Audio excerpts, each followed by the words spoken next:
Cash ಕೌಂಟರ್ನಲ್ಲಿದ್ದ ಯಜಮಾನನ ಮಗನ ಮುಂದೆ ಅವರಿಬ್ಬರನ್ನು ಬೈದು ನಿಲ್ಲಿಸಿದರು. ಆ ವ್ಯಕ್ತಿಯ ಹಿಂಭಾಗದಲ್ಲಿ ಒಂದು ಬೋರ್ಡ್ ಇತ್ತು. Anger brings catastrophe. ಸಿಟ್ಟು ಸಮಸ್ಯೆಗಳನ್ನು ತಂದೊಡ್ಡುತ್ತದೆ.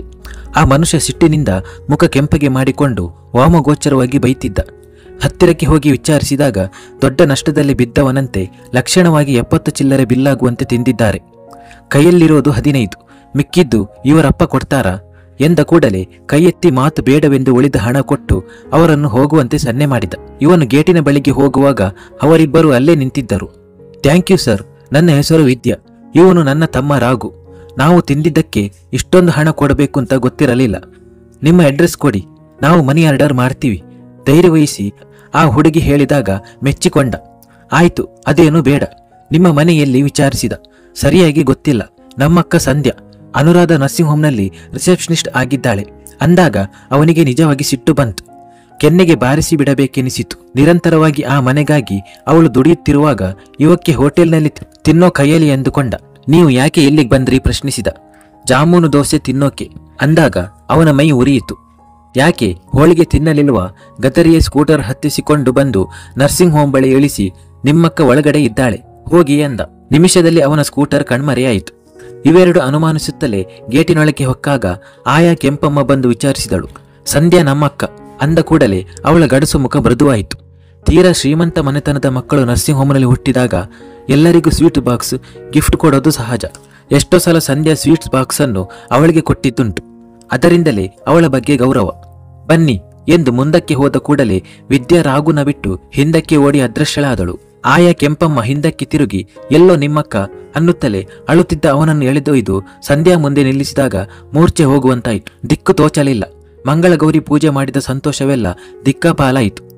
ಅವನ ಬಳಿಗೆ ಬಂದ ಸಂಧ್ಯಾ ಕಣ್ಣೊರೆಸಿ ಸುಮ್ಮನೆ ಇರು, ಇಲ್ಲೆಲ್ಲ ಅಳಬಾರದು ಎಂದು ಪಕ್ಕಕ್ಕೆ ಎಳೆದೊಯ್ದು ವಿಚಾರಿಸಿದಾಗ ಬಿಕ್ಕುವಿಕೆಯಲ್ಲಿ ಹೇಳಿದ್ದು ಅರ್ಧಂಬರ್ಧ. ಆಗ ಕೆಂಪಮ್ಮ ನಿನ್ ತಂಗಿ ಕೂಡ ಇದ್ಲು, ಇದ್ದಕ್ಕಿದ್ದಂಗೆ ಓಡಿ ಹೋದ್ಲು. ವಿಷಯ ತಿಳಿಸಿದಾಗ ಆಕಾಶ ಕಳಚಿ ಅವಳ ತಲೆಯ ಮೇಲೆ ಬಿದ್ದಂತಾಯಿತು. ಮೊದಲೇ ಸಿಟಿಗೆ ಬರಲು ಇಷ್ಟವಿಲ್ಲದ ಶಾರದಮ್ಮ ನಾನಾ ಭಯಗಳನ್ನೊಡ್ಡಿದ್ದರು. ಅಂಥದ್ದರಲ್ಲಿ ವಿದ್ಯಾನ ಸುವಿದ್ಯಾನ ಅವಳೆದೆ ನಗಾರಿಯಾಯಿತು. ಮಾರ್ಟಿನನ್ನು ಹುಡುಕಿಕೊಂಡು ಓಡಿದವಳು, ಪ್ಲೀಸ್ ಮಾರ್ಟಿನ, ಅರ್ಧ ಗಂಟೆ ಪರ್ಮಿಷನ್ ಬೇಕು. ಪರಮಶಿವಯ್ಯನವರ ಹತ್ತಿರ ಹೋದರೆ 108 ಪ್ರಶ್ನೆ, ನೀನೇ ಹೆಲ್ಪ್ ಮಾಡಬೇಕು ರಿಕ್ವೆಸ್ಟ್ ಮಾಡಿಕೊಂಡಳು. ಆಯ್ತು ಹೋಗ್ಬಾ ಅಂತ. ಎಮರ್ಜೆನ್ಸಿ ಏನು? ಮರುದಿನ ನೋಡೋಕೆ ಪತಿದೇವರು ದುಬೈನಿಂದ ಇಳಿದು ಬಂದಿದ್ದಾರಾ? ಇಲ್ಲ, ತನಗಾಗಿ ಪೂಜೆ ಮಾಡಿದ ಹೆಂಡತಿಗೆ ಏನಾದ್ರೂ ಗಿಫ್ಟ್ ಕಳಿಸಿದ್ದಾರಾ? ಇನ್ನೊಂದೇ ಒಂದು ದೊಡ್ಡ ಕಾದಂಬರಿಗಾಗುವಷ್ಟು ಲೆಟರ್ ಬರೆದಿದ್ದಾರಾ? ಅಥವಾ ನಿನ್ನ ಸ್ವೀಟ್ ವಾಯ್ಸ್ ಕೇಳಲು ಲೈನ್ನಲ್ಲಿ ಇದ್ದಾರಾ ಎಂದು ಛೇಡಿಸಿ ಅವಳ ತಾಳ್ಮೆಯನ್ನು ಕದಡಿಬಿಟ್ಟಳು. ಮಾತಾಡದೆ ಹೊರಗೆ ಬಂದ ಸಂಧ್ಯಾ ರಾಘು ರೆಟ್ಟೆನ ಹಿಡಿದು ನಿನ್ ಜೊತೆ ಬಂದಿದ್ದು ವಿದ್ಯಾನ ಸುವಿದ್ಯಾನ ಕೇಳಿದಳು. ಬೆವರಿನಿಂದ ಅವಳ ಕಂಕುಳೆಲ್ಲ ಒದ್ದೆಯಾಗಿ ವಿದ್ಯೆ ಎಂದು ಉಸಿರಿ ಬಿಕ್ಕಿದಾಗ ಎಳೆದೊಯ್ದು ಆಟೋ ಹತ್ತುವ ಮುನ್ನ ಇಡೀ ನರ್ಸಿಂಗ್ ಹೋಮ್ನ ಆವರಣ ಒಂದು ಸುತ್ತು ಹಾಕಿಕೊಂಡು ಬಂದರೂ ವಿದ್ಯಾ ಕಣ್ಣಿಗೆ ಬೀಳಲಿಲ್ಲ. ವಿದ್ಯೆ ಎಲ್ಲಿ ಹೋದ್ಲು ಕೇಳಿದಳು. ಗೊತ್ತಿಲ್ಲ ಎಂದು ತಲೆ ಆಡಿಸಿಬಿಟ್ಟ. ಆಟೋ ಹತ್ತಿ ಶಾಲೆ ಅಡ್ರೆಸ್ ಹೇಳಿದಳು. ಇಂದು ರಾಘು ವಿದ್ಯಾ ಮಂಗಳಗೌರಿಯ ಪೂಜೆಯ ಸಲುವಾಗಿ ಮನೆಯಲ್ಲೇ ಉಳಿದಿದ್ದರು. ಇವರನ್ನು ಕಾಣದೆ ಮನೆಯವರೆಲ್ಲ ಹುಡುಕಾಡುತ್ತಿದ್ದಾರೆಂದು ಅಂಜಿದಳು. ಆಟೋ ನಿಲ್ಲಿಸಿ ಶಾಲೆಯ ಆವರಣದೊಳಕ್ಕೆ ಹೋದಳು. 4ರ ಸಮಯ ವಿದ್ಯಾರ್ಥಿಗಳೆಲ್ಲ ಗಲಾಟೆ ಮಾಡುತ್ತಾ ಆಟವಾಡುತ್ತಿದ್ದರು. ಅವರಲ್ಲಿ ವಿದ್ಯಾನ ಹುಡುಕಿ ಸೋತು ಹಿಂದಕ್ಕೆ ತಿರುಗಿದಾಗ ಗೇಟಿನ ಬಳಿ ನಿಂತಿದ್ದಳು. ಅಳುತ್ತಾ ಹೋದ ಜೀವ ಮರಳಿ ಬಂದಂತಾಯಿತು. ಕಪಾಳಕ್ಕೆ 4 ಬಾರಿಸಬೇಕೆನಿಸಿದರೂ ಅಲ್ಲೊಂದು ಸೀನ್ ಕ್ರಿಯೇಟ್ ಮಾಡಿ ಬೇರೆಯವರ ಗಮನ ಸೆಳೆಯಲು ಇಚ್ಛಿಸಲಿಲ್ಲ. ಅವರಿಬ್ಬರನ್ನು ಮನೆ ಬಳಿ ಇಳಿಸಿ ಏನು ಹೇಳೋಕೆ ಹೋಗಬೇಡಿ, ಒಳಗೆ ಕಳಿಸಿ ತಾನು ಅದೇ ಆಟೋದಲ್ಲಿ ನರ್ಸಿಂಗ್ ಹೋಮ್ಗೆ ಹೋದಳು. ಮೀಟರ್ ನೋಡಿದಾಗ ಅವಳದೆ ದಸಕ್ಕೆಂದಿತ್ತು. ಆದರೂ ಹಣ ತೆತ್ತು ಸೋತವಳಂತೆ ಒಳಕ್ಕೆ ಬಂದಳು. ಮುಖ ತೊಳೆದು ಮೇಕಪ್ ಮಾಡಿಕೊಂಡು ಬಂದಾಗ ತೀರಾ ಸುಸ್ತೆನಿಸಿತು. ಅವಳ ಕಣ್ಣಲ್ಲಿ ನೀರು ಒಸರಿತು. ಸಮಸ್ಯೆಗಳ ನಡುವೆ ನಜ್ಜುಗುಜ್ಜು. ಅವಳ ಬಗ್ಗೆ ಯೋಚಿಸುವರೇ ಇಲ್ಲ. ರಾಘು ಬೇಡಿಕೆ, ವಿದ್ಯೆ ಕೇಳಿಕೆ ಜೊತೆಗೆ ಸುವಿದ್ಯಾಳ ಬಾಂಬ್ ಯಾವ ಸಮಯದಲ್ಲಾದರೂ ಸಿಡಿಯಬಹುದು. ಪಕ್ಕಕ್ಕೆ ತಿರುಗಿ ಕಣ್ಣೀರು ತೊಡೆದುಕೊಂಡಳು. ಅನ್ನ ತಿನ್ನುವಾಗ ಒಂದು ತುತ್ತು ಕಡಿಮೆ ತಿನ್ನುತ್ತಿದ್ದಳು. ಸಮಯವಿದ್ದರೆ ನಡೆದೇ ನರ್ಸಿಂಗ್ ಹೋಮ್ಗೆ ಬರುತ್ತಿದ್ದಳು. ತರಕಾರಿ ಕಡಿಮೆ ಬೆಲೆಗೆ ಸಿಕ್ಕುತ್ತದೆ ಎಂದು 1-2 ಕಿಲೋಮೀಟರ್ ನಡೆದು ತರುತ್ತಿದ್ದಳು. 10 ಪೈಸೆ ತನಗಾಗಿ ಖರ್ಚು ಮಾಡಲು ಹಿಂಜರಿಯುವಂತ ಹೆಣ್ಣು ಹುಡುಗರು ಮಾಡಿದ ತಪ್ಪಿಗೆ ತೆತ್ತಿದ್ದು ಬಹಳ. ಕೆಂಪಮ್ಮ ನಮ್ಮ ಹುಡುಗರನ್ನು ತಂದು ಬಿಟ್ಟೋರು ಯಾರು ವಿಚಾರಿಸಿದಾಗ ಗೊತ್ತಿಲ್ಲವೆಂದು ತಲೆ ಆಡಿಸಿದಳು. ರಾತ್ರಿ ವಿದ್ಯಾ ಸತ್ಯ ಹೇಳಿದಾಗ ಅವು ಹಾರಿದಳು. ರಾಘು ಮಸಾಲೆ ದೋಸೆ ಜಾಮೂನು ತಿನ್ಬೇಕಂತ ಹಣ ಇಟ್ಕೊಂಡಿದ್ದ. ನನಗೂ ಆಸೆ ಆಯಿತು, ಕರ್ಕೊಂಡು ಹೋದೆ. 2 ದೋಸೆ 4 ಜಾಮೂನು. ಎಷ್ಟು ದುಡ್ಡು ಆಯಿತು ಗೊತ್ತಾ?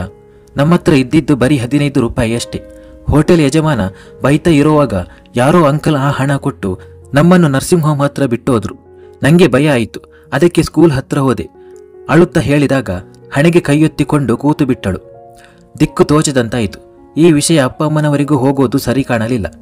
ಅಷ್ಟಿಷ್ಟು ಶಾರದಮ್ಮನ ಕಿವಿಗೆ ಬಿದ್ದು ರಾಧಾಂತವಾಗಿ ಹೋಯಿತು.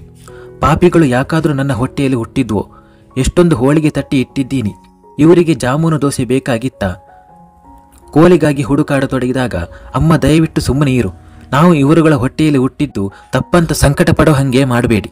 ಹುಡುಗರ ಸಹಜವಾದ ಬುದ್ಧಿ. ಈಗಾಗಲೇ ಶಿಕ್ಷೆ ಅನುಭವಿಸಿದ್ದಾರೆ. ಅದೊಂದು ಸಣ್ಣ ವಿಷಯ. ಮಗಳು ಅಷ್ಟೊಂದು ಸಮರ್ಥಿಸಿಕೊಂಡಾಗ ಹುಡುಗರು ಮಾಡಿದ್ದು ದೊಡ್ಡ ತಪ್ಪಾಗಿ ಕಾಣಲಿಲ್ಲ ಆಕೆಗೆ. ರಾತ್ರಿ ಎಲ್ಲರಿಗೂ ಬಡಿಸೋವಾಗ ಅಳಿಯಂದಿರ ಪತ್ರ ಬಂತ. ನರ್ಸಿಂಗ್ ಹೋಮ್ಗೆ ಫೋನ್ ಮಾಡ್ತಾರೆ. ನಮಗೆ ಅವರ ಧ್ವನಿ ಕೂಡ ಕೇಳೋಕ್ಕಾಗಲಿಲ್ಲ. ಶಾರದಮ್ಮ ಶುರು ಮಾಡಿದಾಗ ಅವಳಿಗೆ ಹೊಟ್ಟೆ ತುಂಬಿ ಹೋಯಿತು. ಇದು ಪ್ರೀತಿಯೋ ಕಾಳಜಿಯೋ? ಕನಿಷ್ಠ ಯಾವುದೇ ವಿಷಯ ಎತ್ತದಂಗೆ ಪ್ರೀತಿಯಿಂದ ಬಡಿಸಿದರೆ ಇವರಿಗಾಗೋ ನಷ್ಟವೇನು ಅಂತ ಬದಲಾವಣೆ ಸಾಧ್ಯವಿಲ್ಲವೆನಿಸಿತು. ಮನೆ ವಿಳಾಸ ತಿಳಿಸ್ತೀನಿ, ಇನ್ಮೇಲೆ ಇಲ್ಲಿಗೆ ಪತ್ರ ಬರೀತಾರೆ ಬಿಡು ಎಂದ ಸಂಧ್ಯಾ ತಿಳಿಸಾರು ಹಾಕಿಸಿಕೊಂಡು ಊಟ ಮಾಡಿ ಎದ್ದಳು. ಎಲ್ಲರಿಗಿಂತ ಇಂದು ಬೇಗ ಮಲಗಿದವಳು ಸಂಧ್ಯಾನೆ. ಹೋಟೆಲ್ ನಡೆದ ಪ್ರಕರಣಕ್ಕೆ ಉಪ್ಪು ಖಾರ ಬೆರೆಸಿ ತಾನು ಮುಂದು ನಾನು ಮುಂದು ಅಂತ ಹೇಳುತ್ತಿದ್ದರೆ ಸುವಿದ್ಯಾ ಶಾರದಮ್ಮ ಬಿದ್ದು ಬಿದ್ದು ನಗುತ್ತಿದ್ದರು. ಅದು ತಮಾಷೆಯ ವಿಷಯವಾಗಿ ಕಂಡಿತು. ಅಮ್ಮ, ಇನ್ಮೇಲೆ ರಾಘು ಕೈಗೆ ಹಣ ಕೊಡಬೇಡ, ಕೇಳಿದ್ನ ಮನೆಯಲ್ಲಿ ಮಾಡಿಕೊಡು ಮಲಗಿಯೇ ಹೇಳಿದಳು. ಮತ್ತೆ ಮತ್ತೆ ಇಂಥ ಅನಾಹುತ ಮಾಡಿದರೆ ಇಂದಿನಂತೆ ಸಹಾಯ ಮಾಡಲು ಮತ್ತೊಬ್ಬ ವ್ಯಕ್ತಿ ಸಿಗಲಾರ. ಅವರೇನಾದರೂ ನಿಮ್ಮನ್ನು ಪೊಲೀಸರಿಗೆ ಕೊಟ್ಟರೆ ಏನ್ ಮಾಡ್ತಾ ಇದ್ದೀರಿ? ಸುವಿದ್ಯಾ ಕೇಳಿದಾಗ ಸುಮ್ಮನೆ ಅಳ್ತಾ ಇದ್ವಿ. ಅಕ್ಕನ ಹೆಸರು ಅನುರಾಧ ನರ್ಸಿಂಗ್ ಹೋಮ್ ಹೆಸರು ಹೇಳ್ತಾ ಇದ್ವಿ. ವಿದ್ಯೆ ಧೈರ್ಯದಿಂದ ಹೇಳಿದಳು.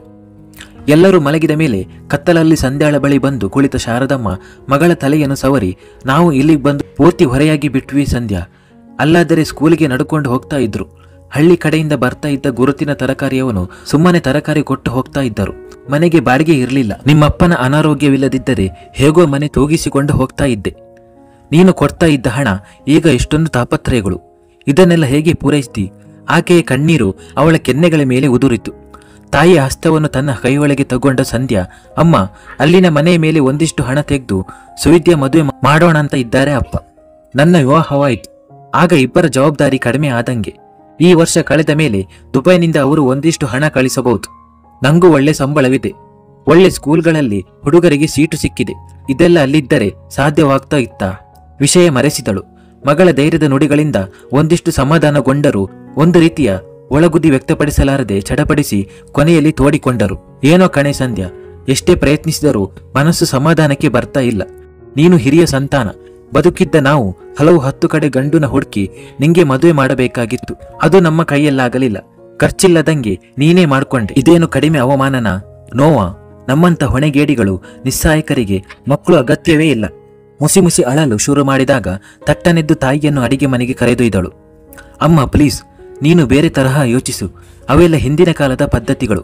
ಅದಕ್ಕೆ ನಾವು ಯಾಕೆ ಗೋಣು ಹಾಕಬೇಕು? ಮುಗಿದ ನನ್ನ ಮದುವೆ ವಿಷಯನ ಯಾಕೆ ತಲೆಗೆ ಹಚ್ಕೊಂಡು ಕೊರಗ್ತೀಯ? ಮಿಕ್ಕವರ ಬಗ್ಗೆ ಯೋಚಿಸು. 3 ವರ್ಷ ನಾನು ನಿಮ್ಮ ಹತ್ರ ಇರ್ತೀನಿ. ಆಮೇಲೆ ನಂದೇ ಸಂಸಾರವಾಗುತ್ತೆ. ಈ ಬಗ್ಗೆ ಎಲ್ಲ ಕನಸು ಕಾಣು. ನೀನು ಏನೇನು ಮಾತಾಡಿ ಅಪ್ಪನ್ನ ಮತ್ತೆ ಮಲಗೋ ಹಾಗೆ ಮಾಡಬೇಡ. ನಿನ್ನ ಪ್ರಕಾರ ನನ್ನ ಕತ್ತಿನಲ್ಲಿ ಕರಿಮಣಿ ಬಿದ್ದ ಮೇಲೆ ಎಷ್ಟೋ ಸಮಸ್ಯೆಗಳಿಂದ ಪಾರು ಎಂದು ತಾಯಿಗೆ ತಾಳ್ಮೆಯಿಂದ ಅರ್ಧ ಗಂಟೆ ಉಪದೇಶ ಮಾಡಿದಳು. ಅಂಥ ಸಂದರ್ಭದಲ್ಲಿ ಶಾರದಮ್ಮನಿಗೆ ಮಗಳ ಮಾತು ಸರಿ ಎನಿಸುತ್ತಿತ್ತು. ಆಮೇಲೆ ಬದಲಾಗಿ ಮೊದಲಿನ ಸ್ಥಿತಿಗೆ ಮರಳುತ್ತಿದ್ದರು. ಇದು ಅಸಹಜ ಅಲ್ಲವೇನೋ? ಒಂದ್ ಮಾತು ಕಣೆ ಸಂಧ್ಯಾ, ಎಷ್ಟೇ ಅರ್ಜೆಂಟ್ ಮದುವೆಯಾದ್ರೂ 1-2 ಫೋಟೋಗಳನ್ನಾದ್ರೂ ತೆಗೆಸಿರ್ತಾರಲ್ಲ. ಹೈದರಾಬಾದಿನಲ್ಲಿ ತಾನೇ ನಿನ್ನ ಅತ್ತಿಗೆ ಇರೋದು. ಅವರಿಗಾದ್ರೂ ಪತ್ರ ಬರಿ ಅಥವಾ ಫೋನ್ ಆದ್ರೂ ಮಾಡಿ ಒಂದು ಫೋಟೋ ತರಿಸು. ನಮಗೂ ನೋಡಬೇಕು ಅಂತ ಆಸೆ ಇರುತ್ತಲ್ಲ. ತೋಡಿಕೊಂಡರು. ಸಂಧ್ಯಾ ಮುಖ ಗಂಭೀರವಾಯಿತು. ಆಯ್ತಮ್ಮ, ಫೋನ್ನಲ್ಲಿ ತಿಳಿಸಿ ತರಿಸ್ತೀನಿ. ಆಕೆ ಸ್ವಲ್ಪ ರಿಸರ್ವ್ ಆದ್ರೂ ತುಂಬಾ ಒಳ್ಳೆ ಹೆಂಗಸು. ತಮ್ಮನೆಂದರೆ ಪಂಚಪ್ರಾಣ ಹೇಳಿಕೊಂಡಳು ಆಕಾಶ್ನ ಅಕ್ಕನ ಬಗ್ಗೆ. ಬದುಕಿನಲ್ಲಿ ನೊಂದ ಆಕೆ ಒಳ್ಳೆಯವಳೆ. ಹೋಗಮ್ಮ ಮಲ್ಕೋ. ತಾಯಿಯನ್ನು ಕಳಿಸಿ ಕಣ್ಣು ಮುಚ್ಚಿಕೊಂಡಳು. ಇನ್ನೊಮ್ಮೆ ಹೋಗಿ ಹಣಕ್ಕಾಗಿ ಪ್ರಯತ್ನಿಸುವುದಾಗಿ ತಂದೆ ತಿಳಿಸಿದ್ದರು. ಸುವಿದ್ಯಾ ಮನಚಿನ ನೋಟ ಅವಳನ್ನು ಇರಿಯುತ್ತಿತ್ತು, ಹೆದರಿಸುತ್ತಿತ್ತು. ಮನೆಯ ಮೇಲೆ ಎಷ್ಟು ಹಣ ತೆಗೆಯಬಹುದು? 50,000ದಷ್ಟು ದೊಡ್ಡ ಮೊತ್ತ ಸಿಗಬಹುದಾ? ತಲೆ ಕೆಟ್ಟಂತಾಯಿತು. ಬಾಯಾರಿಕೆ ಎನಿಸಿ ಎದ್ದು ಹೋಗಿ ನೀರು ಕುಡಿದು ಬಂದು ಮಲಗಿದರೂ ರೆಪ್ಪೆಗಳು ಒಂದುಗೂಡಲಿಲ್ಲ. ಮತ್ತೆ ಎದ್ದು ಕೂತಳು. 3 ಆರಾಮವಾಗಿ ಸಾಲಾಗಿ ಮಲಗಿದ್ದರು. ಮುಂದುವರಿಯುವುದು.